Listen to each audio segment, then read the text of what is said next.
Although makikita nyo ngayon, naka-align ko yung mga Sara Duterte. Kasi kami lang naman ang lumalaban. Kasi yung mga kaliwa, mga pink, mga dilawan, tumanggapin pala ng pera, mga walang iya! Pero nung lumabas yung mga 18 Marines, at sinabi nilang totoo na kami ang nag-deliver in behalf of Zaldico, laban. Papunta yung pera dito kay Romualdez at mga congressman, senador, Comelec, Ila Trillanes. Ngayon, ayaw na silang paniwalaan. Ano ba talaga mga bossing? Kapag against na sa inyo yung narrative, noong bumaliktad na sa inyo yung narrative, biglang ayaw nyo na silang paniwalaan. Pero nung ibinubuhos ninyo yung scapegoat kay Zaldico, grabe. Binibigyan nyo ng credibility na puro Marines yung bodyguard niya. Pero ngayon nagsalita na sila, automatic ayaw nyo na silang paniwalaan. Kasi kayo yung tinuturo na tumanggap. Mga ipokrito talaga itong mga tao na ito. Grabe yung pagka-ipokrito.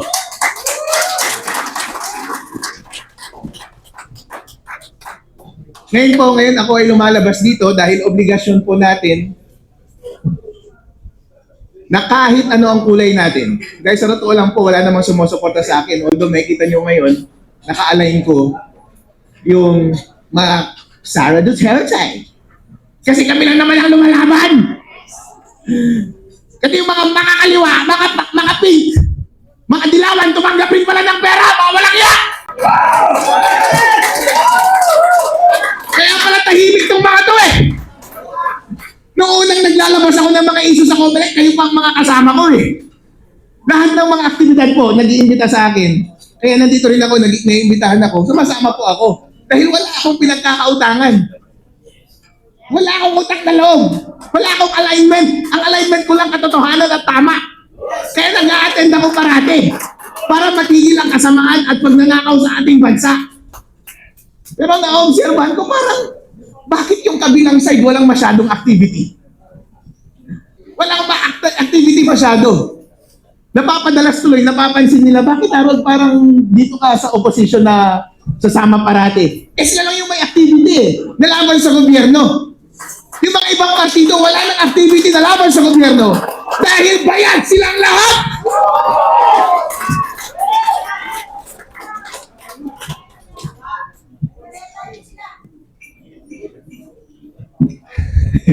Ngayon po, may pagkakataon po tayo na ipagpatuloy ang laban. Kapag tayo po ay tahimik, deserve natin na mag-govern tayo ng magkasamaan ng katotohanan. At nandito po ako ngayon sa harap ninyo para i-manifest ang aking support para sa kanila at sabihin ko sa harap ninyo na naniniwala ako sa kanilang sinasabi. Ako po si Attorney Harold Respicio. Isa po akong Vice Mayor sa probinsya ng Isabela sa bayan ng Reyna Mercedes. Isa po akong Ilocano at isa po akong elective official. Pero higit sa lahat, isa po akong Pilipino. Hindi po totoo yung sinasabi nila na lahat na sa ating gobyerno ay tumatahimik na lamang at hindi lumalaban. Totoo po. Nang impluwensya po ng administrasyon na ito ay pervasive at halos lahat ng tao sa ating gobyerno ay kinurap nila. Pati sa aming bayan, kinurap nila. Sila po ay napakalaking scam. Bago po ako pumasok sa gobyerno, first time ko po maging public servant, maging public official this time, ngayong 2025. Before that, nasa private practice ako at nasa private industries lang ako. Pero pagpasok ko dito sa gobyerno, nakita ko po ang laking scam. Bilang abogado, nakita ko yung mga pinakamalaking scam. Pero ang pinakamalaking scam sa buong Pilipinas ay ang ating gobyerno. At lahat sila ay sama-sama. At iisa ang ulo. At ang biktima ay ang buong taong bayan. Tayo ang nagbabayad ng buwis. Binibigay natin ang lahat ng pera sa kanila para lamang sila ay maghati-hati at magpakasarap. at ma-ensure nila na habang buhay na sila ay nasa kapangyarihan. Yan po ay totoo. Inuuna nila yan sa panahon ng eleksyon. Nag-participate po ako sa eleksyon at yung expertise ko sa pag-audit ng information technology at pag-aabogado, in-apply ko doon, nakita ko. Doon unang binibili ang ating kalayaan. At ngayon pinapatotohanan ng mga 18 Marines. Si Zaldico, inutusan sila na magbayad kay Chairman George Garcia ng 4 na maleta ng milyong-milyong salapi. Kung imumultiply mo lahat yun, daan-daang milyon po iyon para kay Chairman George Garcia. Magkano po yun? Ano po ang kapalit nun? Hindi ba't para bilhin yung outcome ng ating eleksyon? Ang eleksyon na lamang ang tanging mekanismo para ang bawat mamamayang Pilipino ay ma-exercise nila yung kanilang direct power sa bansang Pilipinas. Kapag tinanggal pa natin ang democratic process na ito na mag-elect directly ng mga taong mamumuno sa atin, masasabi pa ba natin na totoo tayong malaya? Hindi po tayo totoong malaya. At lalong hindi po tayo totoong malaya kung pati yung mga institusyon na dapat nagbabantay sa ating gobyerno ay binibili na rin nila. Ang mekanismo sa ating konstitusyon para bantayan ng ating gobyerno ay yung mga investigasyon doon sa Senate at doon sa House of Representatives. Doon sa mga hearing ng mga komite. Pero nabigyan ba sila ng mga envelope? Nabigyan po. Kapag yung magbabantay sa ating gobyerno ay nababayaran natin, matasabi ba natin sa ating sarili na totoo tayong malaya? Hindi po. Ganon din po sa ating judiciary. Marami ang sinasabi sa kanila ay nababayaran. Merong dating leader ng judiciary na pumasok sa executive, pero sila ka-textmate ni BBM. At nag-uusap sila paano magnakaw ng pera ng taong bayan. Kung lahat ng ating independent institutions na ito ay magkakasama na, kasama na sila sa scam, totoo pa bang malaya tayo? Hindi po tayo malaya, mga kapatid. Itong mga 18 Marines, hindi nyo ba naaalala last time? Noong ginagawa nilang scapegoat si Zaldico, di ba sinasabi nila na, uy, si Zaldico, bakit 18 Marines ang iyong mga bodyguard? Ang dami-dami, 18 na 18 Marines. Di ba ibig sabihin, binibigyan nyo ng credibility yung 18 Marines na yun, the fact na meron siyang hawak na 18 Marines? Sa lahat ng mga nakikinig, sa ating mga 18 kasundaluhan at iba pa, sa ating mga retired, sa ating mga aktibo, sa ating mga iba't ibang sektor, yung mga vloggers na nandito, yung sa mga mainstream media, ilabas lang po natin ang katotohanan. Yun po ang mahalaga. Sabi nila, the truth will set us free. No? So, panghuli, nabasa ko kahapon o napakinggan ko kahapon, etong si spokeswoman Colonel Padilla, minamaliit yung ating manifesto. Yung mga ilandaan, sa ngayon nasa mga 500 plus pa lang naman. No? At parami pa yan ang parami. Marami nagte-text. No? Sir, isama mo kami dyan.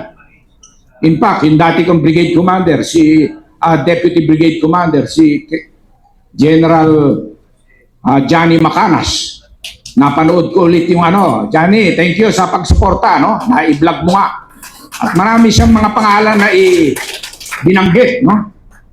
So napakagaling na officer yan. Talagang kinasuhan din yan, pero hindi nag-materialize yung kaso sa kanya. Dahil nagsasabi po siya ng totoo. So importante po yun. Balik ko lang yung sinabi ni Colonel Padilla. Minamaliit yung manifesto. Pinagyabang niya yung AGPO, no?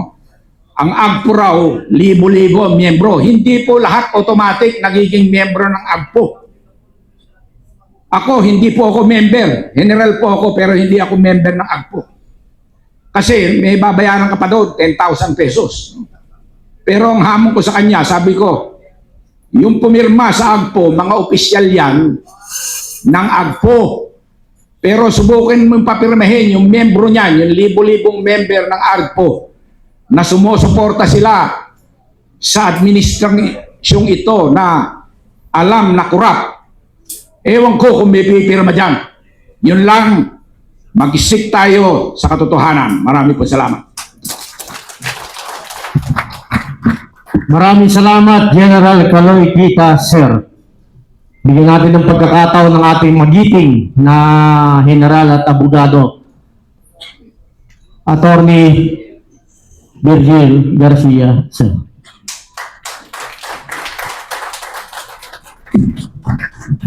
Magandang umaga po sa inyong lahat. Miyembro po ako ng AGPO. Pero kami po sa AGPO, nakapagsalita lang po ng konti. Marami pong exchanges ng ideas doon eh. Alam niyo na, mga retiradong general yung nandun. So lahat ng ideas, nilalabas for academic discussion. Walang mali, walang tama, basta sabihin mo yung iyong opinion and then, but you know, there is a point where where they take a common stand. Ayaw po niya ng corruption.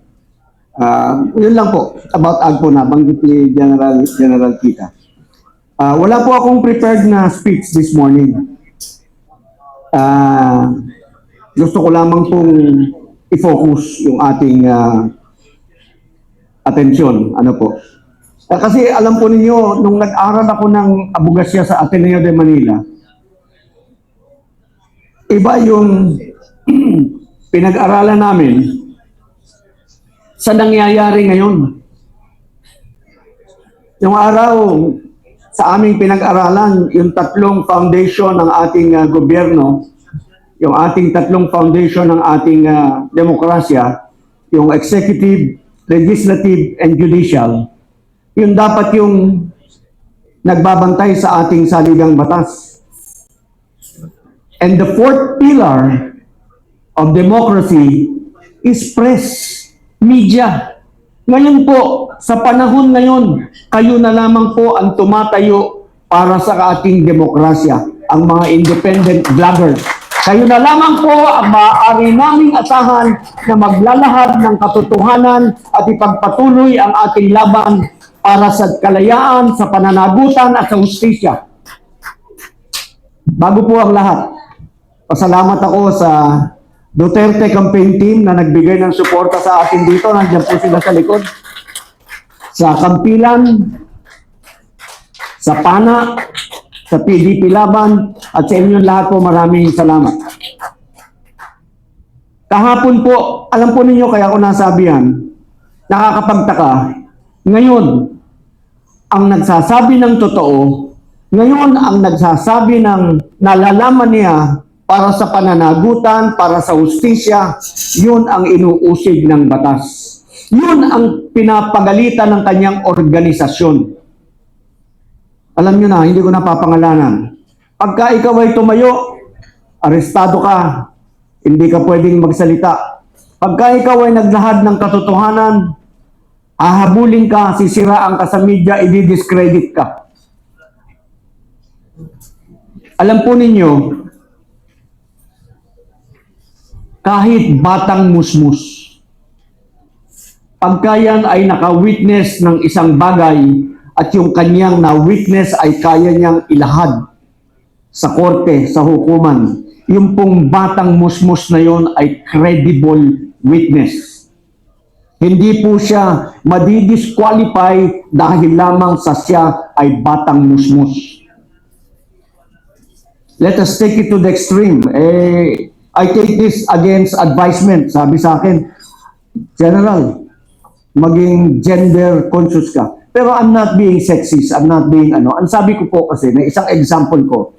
Pagka dinidiscredit mo yung mga witnesses, katulad nitong ating mga 18, Sabihin na natin 20 yan. Sama na natin si Colonel Grijaldo ng pulis. 21 po yan. Pag dinidiscredit nila, kesyo, yung kay Gutesa, hindi raw tama ang pagnotaryo. Ano ngayon? Okay? Ito daw, 18, nag-awol, na-dismiss. Dishonorable discharge. Ano ngayon? Yun namang pagkaka-dishonorable discharge, may kwento yan. At hindi lahat ng dishonorable discharge, dishonorable. Situational, you have to get into the bottom of it. But that, again, is not the issue. Merong dishonorable kasi naawol bakit naawol? Hindi po ako nakabalik agad pagkatapos ng aking leave dahil may sakit pa po ang nanay ko. Pagkatapos mo nung gumaling ang nanay ko, dinala ko yung anak ko sa ospital at kailangan ko rin pong bantayan. Di lagpas na yung time mo para ikaw ay mag-report. 5 days, 7 days, awol ka na. Hindi mo na naasikaso kasi meron ka pang mga ibang problema. Dishonorable ka na. Kasalanan ba niya yun? Yung ba derogatory? Yung ba Hindi. Yung ba incriminating? Hindi.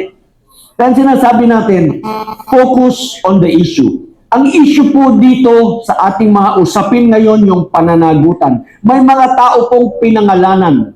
Bakit hindi yun ang hinahabol? Bakit yung ombudsman na dapat humahabol sa mga pinangalanang matataas na opisyal hindi hinahabol yung mga pinangalanan? Ang hinahabol yung mga naglalahad. Bakit itong 18 kung saan-saan tumatakbo, tumaharap sa media?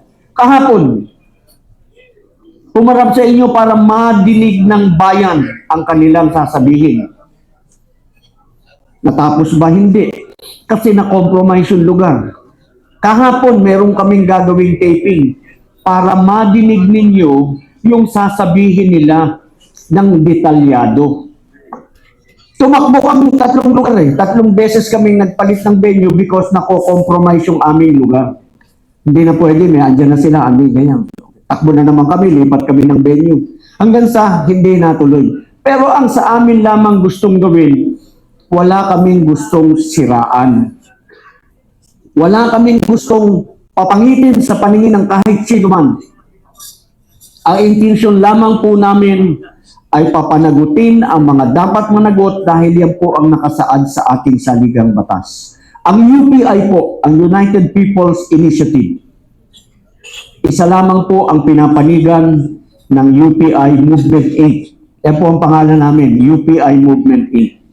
Ang saligang batas. Sinisiguro namin na ang saligang batas ay dapat galangin, dapat sundin, at dapat ipagtanggol. Ngayon po ang ating saligang batas ay masyado nang nagagahasa, masyado nang nayuyurak at masyado nang nasasalbahe. Hindi na po natin ginagalang, hindi na po ginagalang ng mga nakaposisyon sa gobyerno. Nakapagtataka po, meron nga pong nagtatanong, hindi ako sila nagtatanong, I quote, meron ba tayong gobyerno o mafia yung nagpapatakbo ng ating gobyerno? Kasi sila nagtatakipan sila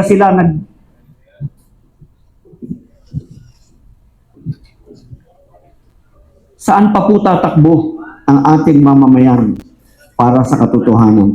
Yung maliit na pamilya na namatayan, na hindi niya na madidinig yung boses ng kanyang anak. Tatay, wala na. Nalunod na Hindi niya na mayayakap si kuya, si ate, wala na. Nalunod na. Si tatay hindi na uuwi. Paano yung justisya para sa kanila? Dahil doon sa mga flood control na kung naitayo, hindi sana sila maaring namatay. Yan po ay pinaglalaban natin. Yan po ang focus. Dapat po si Ombudsman, tawagin na lahat ng pinangalanan at protektahan niya. Itong 18, hindi yung 18 ang uusigin niya, hindi yung 18 ang sasabihin niya. Wala kayong kwenta mga sundalo dahil kayo discredited, kayo...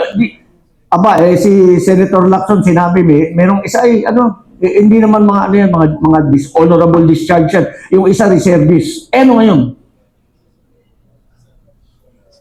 That is not the issue.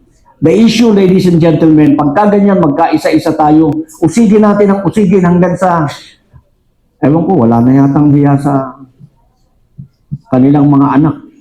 Can you face your child in the morning during breakfast? Kung ganyan ang paninindigan mo sa bayan at didinig ng... Si Saldi kaya nagbago yun, inusig ng anak eh. Hindi niya kaya yung pag-uusig ng anak niya. Na tatay, hindi ko alam, ikaw pala ganyan, ang tagal na kitang iniidolo. I don't know about these guys. So yun lang po, mga kasama, huwag po kayong magbabago. Alam po ninyo, isa-isa na lang. Sabi nila, walang visa yung kanilang statement ng 18 kasi joint affidavit. Okay? Dapat daw isa-isa. Gusto ni Boying isa-isa para isa-isa kaya niyang bilhin. Okay? Oh, ikaw, pagka-isa, kung akin yung affidavit mo, tapos na, mag-issue ka ng iba, babayaran kita. Tapos ang kwento. Hindi ko sa pinagbibintangan, example lang ito, ha? Example lang ng pwedeng mangyari. Pinapaliwanag ko lamang bakit joint affidavit. Pag joint affidavit, binayaran ko isa doon, kasama pa rin siya. Kahit siya magpabayad. Kasi joint affidavit. Andun pa rin ang pirma niya. Pasinungalingan niya, sagutin niya sa 17. Diba? So mahirap, kaya ginawang joint affidavit. Para hindi mabili. 1 milyon, 2 milyon, 10 milyon, ang dami nun. 1 trilyon yung pera nila eh. 1 trilyon yung kailangang panagutan. 1 trilyon yung kailangan sagutin sa taong bayan na dapat sana yung paligid, lalo doon sa amin sa Quezon City, sa District 2, gumanda sana ang paligid, gumanda sana ang buhay ng mga taga ron. Kung yung budget, ano ba budget doon sa District 2? 3.5 billion yata o 5.3 billion. Hindi ko na matandaan. Basta in the billion. Punta kayo sa Quezon City sa District 2, sa Commonwealth, sa Holy Spirit, sa Payatas, sa Bagong Silangan. Kung nagkaroon ng pagbabago despite that money that was allotted to the district. Huwag po kayong magbabago. Maraming salamat po. Magtulungan tayo. Labanan natin ang katiwalian. Magandang umaga po. Maraming salamat, General Attorney Virgil Garcia. Bigyan po natin ng pagkakataon ang ating magiting na kasama sa United People's Initiative, Colonel June Metran.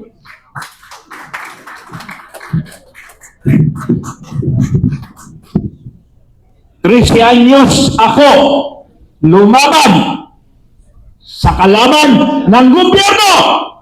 13 anyos. Ngayon, senior citizen na ako.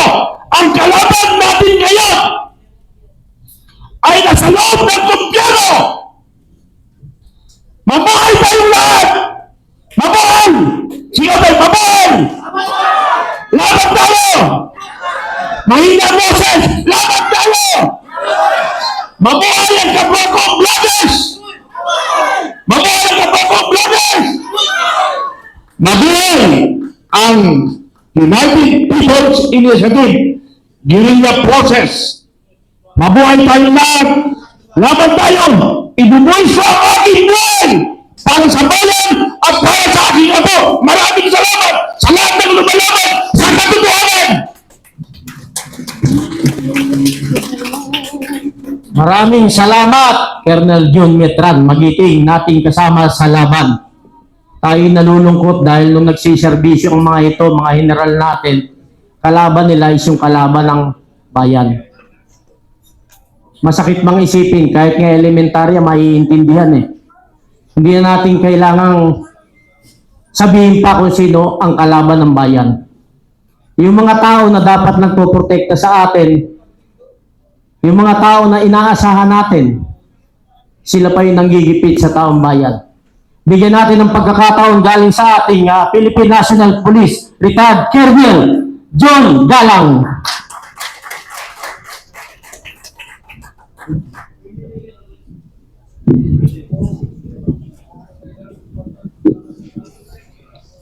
Magandang umaga, magandang araw po sa lahat ng mga kasama natin na nandito ngayon at sa mga nanonood sa kanilang mga sa social media.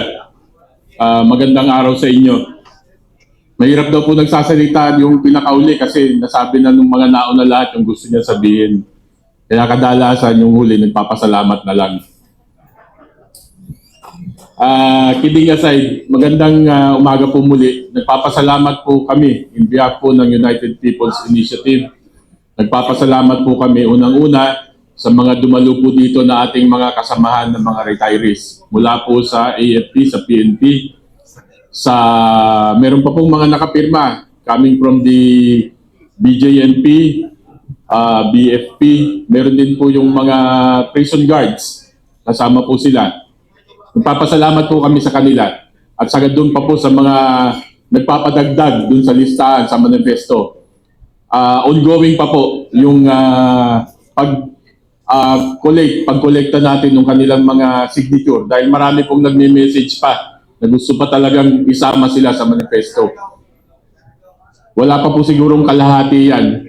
Baka po pag napuno, kaya natin punuin itong kwarto. So marami pong salamat muli. Pangalawa, nagpapasalamat po kami sa lahat ng ating mga nagko-cover ngayon na media, na social media, yung pong ating mga vloggers. Palakpakan niyo po yung inyong mga sarili. Tama po yung sinabi ni General Garcia, kayo na lang po yung natitirang bastion of truth. Sasamahan po natin sa mainstream media, nagpapasalamat kami na nandito kayo. Dahil kahit papano, pinakikita niyo po at ginagawa niyo po yung trabaho ninyo. Alam naman po namin na yung mga mainstream media, yung nasa field, binibigyan po kasi yan ng instruction coming from the main office. Pagdating po sa editor's table o sa editor's desk, diyan po nagkakaproblema. Kaya yung po mga kasamahan natin sa mainstream media na nasa field, unawain po natin sila dahil kanilang pong trabaho yan. Napipilitan lang din po yung karamihan sa kanilang sumunod kung ano yung instruction. Ang media o ang fourth estate, kaya nga po sa ating institution, 4 po yan for a thriving country or a nation to practice a true democracy. Nandiyan po yung unang-una yung ating legislative, nandiyan po yung judiciary, at nandiyan po yung ating executive branch na nagpapatupad ng mga batas na ginawa ng legislative. Ano po yung pang-apat? The fourth estate, yung media. Napaka-importante po ng papel ng media. Kaya nga lang po, pagpihit ng panahon, naging enterprising. Yung mga unang panahon po, walang nilalapitan ang mga taong naaapi. Ginigipit kundi ang media. Kaya po dun sa mga kasamahan natin, sa media, yung pong inyong mandato, yung pong inyong pagpapaliwanag, pagpapahayag, yung katotohanan, yung pong wala kayong sinasabi yung walang kinikilingan, walang pinoprotektahan. Narinig po natin yan palagi. Pawang katotohanan lamang. Nasaan po yun? Hindi po pwedeng katotohanan conditional. What is in front of you? Kung ano po yung nakikita ninyo at naririnig ninyo, ibalita nyo po ng tama at naaayon. Maawa po kayo sa ating mga kababayan. Yung pong nangyayari ngayon sa ating mundo, ito pong kaguluhan sa Middle East, hindi po, yung pong sinasabi na malayo tayo, hindi tayo maapektuhan. Tandaan po natin, ang ating bansa ay oil dependent. Wala po tayong pinagkukunan ng ating supply ng langis. Ito lamang po mga ilang araw, tingnan niyo po kung gaano ang itinaas ng presyo ng krudo. Yung pong mga kababayan nating mga tsuper, yung pong mga kababayan nating nagmamaneho ng Grab, yung pong mga kababayan nating nagdi-deliver, yung mga riders, sila po yung unang-unang tinatamaan nito. Kaya po sa ating mga kababayan, buksan po natin yung mga mata natin. Buksan po natin yung ating isipan. Tignan nyo po yung palibot. Tignan nyo po yung mga kapitbahay nating bansa. Tignan nyo po kung nasan yung Pilipinas ngayon. At tignan nyo po yung mga anak ninyo. Yung mga anak natin. Pag alis nyo sa umaga, titigan nyo maigi yung mga anak ninyo. Anong kinabukasan ang nag-iintay sa kanila? Habang kayo'y nagtatrabaho sa buong araw, isipin ninyo kung anong magiging kinabukasan ng mga anak ninyo kung ganito ang ating kondisyon ng pamumuhay sa bansa na yon. At pag-uwi nyo po sa gabi, habang natutulog yung mga anak ninyo, itigan nyo po silang maigi. 10, 20 taon ngayon, ano po ang kinabukasan ng mga anak natin? Ang tinitindigan po namin, tinatayuan po namin dito, hindi po para sa amin. Para po ito sa kinabukasan ng ating mga anak at ng kanilang magiging anak at para sa ating bansa.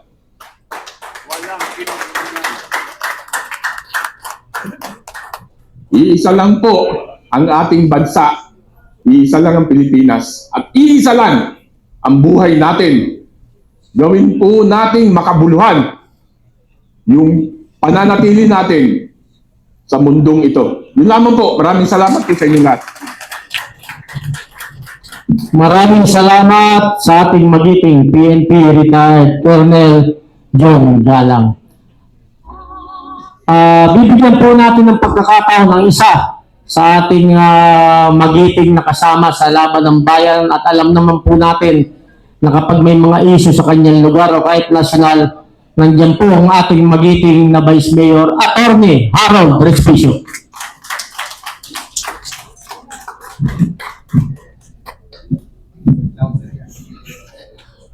Yetare! Magandang umaga po sa inyong lahat. Maraming salamat folks sa pag-imbita sa akin dito sa gathering na ito. Galing pa ako ng Isabela, nagbiyahe ako ng 12 hours to come here. Yetare! Woo! Ang haba, nakakapagod. Pero syempre hindi natin iiwan yung ating mga kakampi dito sa 18 Marines. Dahil love ko sila eh. Kasi kapareho ko yung mga yan, kinakasuhan kami. At naglalahad kami